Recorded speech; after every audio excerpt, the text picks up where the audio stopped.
राज्य सरकारनं शेतकऱ्यांना पुन्हा एकदा गरज सरो आणि वैद्य मरो अशा प्रकारची वागणूक दिलेली आहे। राज्य सरकारनं 30 मे 2025 रोजी एक शासन निर्णय प्रसिद्ध केलाय। या शासन निर्णयामध्ये काय सांगण्यात आलंय तर शेतकऱ्यांना पूर्वी जी काही आपत्ती असेल नैसर्गिक, ज्यामध्ये पाऊस असेल, अतिवृष्टी असेल, चक्रीवादळ असेल, यासारख्या नैसर्गिक आपत्तीसाठी एक वेळचं जे काही निविष्ट अनुदान शेतकऱ्यांना दिलं जात होतं, त्याचे दर आणि निकषांमध्ये आता राज्य सरकारनं 30 मे 2025 रोजी बदल करण्याचा शासन निर्णय प्रसिद्ध केलेला आहे। त्यामुळं निवडणुकांच्या पार्श्वभूमीवरती या निधीत वाढ करून, या निकषांमध्ये, दरांमध्ये वाढ करून आता पुन्हा एकदा त्याला कात्री लावली आहे। कारण की निवडणुकांचं जो काही माहोल होता, जो सोहळा होता, तो पूर्ण झालेला आहे आणि त्यामुळं आता शेतकऱ्यांना पुन्हा एकदा गरज सरो आणि वैद्य मरो अशा प्रकारची वागणूक राज्य सरकारकडून देताना आपल्याला पाहायला मिळत आहे।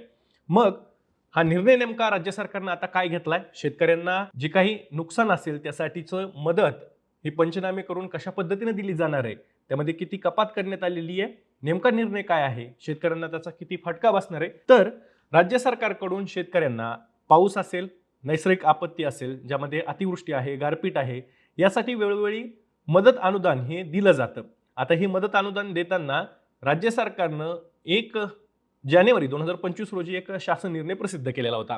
खरं तर 27 मार्च 2023 रोजी एक शासन निर्णय आधी प्रसिद्ध झालेला होता, ज्यामध्ये राज्य सरकारनं जिरायत शेतकऱ्यांच्या पिकांचं नुकसान झालं गारपिटीमध्ये, पावसामध्ये, तर त्यांच्यासाठी 8,500 रुपये प्रति हेक्टर 2 हेक्टरच्या मर्यादेत इतकी मदत देण्याचा निर्णय घेतलेला होता। त्यामध्ये बागायत पिकांसाठी 17,000 रुपये इतकी जी काही निविष्ठा मदत आहे ती शेतकऱ्यांना देण्याचा निर्णय सुद्धा त्याच वेळेस घेण्यात आलेला होता। म्हणजे हे दर आणि निकष त्यावेळेस ठरवण्यात आलेले होते। परंतु राज्य सरकारनं लोकसभा निवडणूक आणि विधानसभा निवडणूक डोळ्यासमोर ठेवून त्यानंतर 1 जानेवारी 2024 रोजी एक शासन निर्णय प्रसिद्ध केला। या शासन निर्णयामध्ये शेतकऱ्यांसाठी, जिरायत शेतकऱ्यांसाठी जर का त्यांचं नुकसान झालं तर 13,600 रुपये हे जिरायत पिकांसाठी आणि त्यासोबतच 27,000 रुपये हे बागायत पिकांसाठी 3 हेक्टरच्या मर्यादेत ही मदत निधी देण्याचा शासन निर्णय प्रसिद्ध केलेला होता।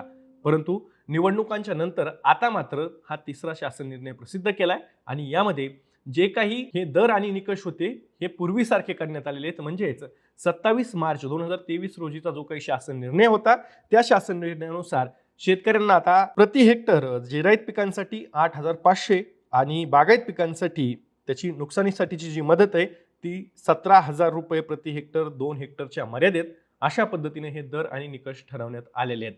त्यामुळं शेतकऱ्यांना निवडणुकांच्या पार्श्वभूमीवरती जी काही आश्वासनं दिलेली होती, कर्जमाफी, पीएम किसान सन्मान निधी योजनेत किंवा नमो शेतकरी महासन्मान निधी योजनेत जी काही वाढ करण्यात येईल, त्याचे 15,000 रुपये करण्यात येतील, या पद्धतीची जी एक घोषणा होती, आश्वासन होतं, त्यासोबतच कर्जमाफीचं संपूर्ण कर्जमाफी, शेतकऱ्यांचा सातबारा कोरा करू अशा पद्धतीचं आश्वासन सुद्धा मुख्यमंत्री देवेंद्र फडणवीस यांनी दिलेलं होतं। परंतु ते आश्वासन निवडणुकांच्या नंतर राज्य सरकारकडून पाळण्यात आलेलं नाही। आता त्यासोबतच एक दुसरा झटका दिला आहे राज्य सरकारनं आणि तो आहे या नुकसानीच्या मदतीचे दर आणि निकष यामध्ये बदल करून। खरं तर 1 जानेवारी 2024 ची जी काही निकष आणि दर या संदर्भातला शासन निर्णय होता, त्या शासन निर्णयाच्या अनुषंगाने सुद्धा कार्यपद्धती ही होत नव्हती। शेतकऱ्यांना भलेही कागदोपत्री 13,000 रुपये किंवा 17,000 रुपये त्याच्या दुपटीत पैसे हे दाखवले जात असले तरी प्रत्यक्ष मात्र मदत ही कमी मिळत होती। त्याच्याबद्दल आपण मागच्या काही व्हिडिओमध्ये सविस्तर बोललेलो आहोत।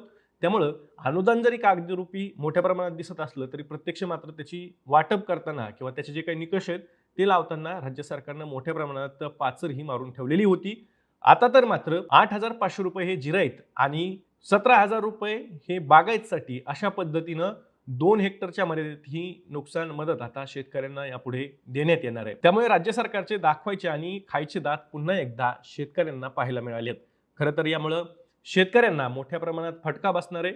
जे काही नुकसानग्रस्त शेतकरी आहेत त्यांना जी काही नुकसानीसाठी मदत म्हणजे जो काही आधार दिलासा मिळत असतो सरकारच्या निधीतनं, तो आता फारच तुटपुंज्या पद्धतीने मिळणार आहे। शेतकऱ्यांना, नुकसानग्रस्त शेतकऱ्यांना तुटपुंजी अशी मदत ही जाहीर केली जाते। त्यामध्ये निकष आणि अटी लावून आता राज्य सरकारनं पुन्हा एकदा 3 मार्च 2023 च्या निर्णयानुसार जी काही नुकसान भरपाईची मदत आहे ती देण्यासाठी, नुकसानीची जी काही मदत आहे ती देण्यासाठी राज्य सरकारनं आता शासन निर्णय प्रसिद्ध केलेला आहे आणि याचा फटका अर्थातच राज्यातील शेतकऱ्यांना बसणार आहे। तर या निर्णयाबद्दल तुम्हाला काय वाटतंय? राज्य सरकारनं जो काही नवीन शासन निर्णय प्रसिद्ध केलाय त्याचा फटका तुम्हाला किती बसेल? तुमची प्रतिक्रिया नेमकी काय आहे?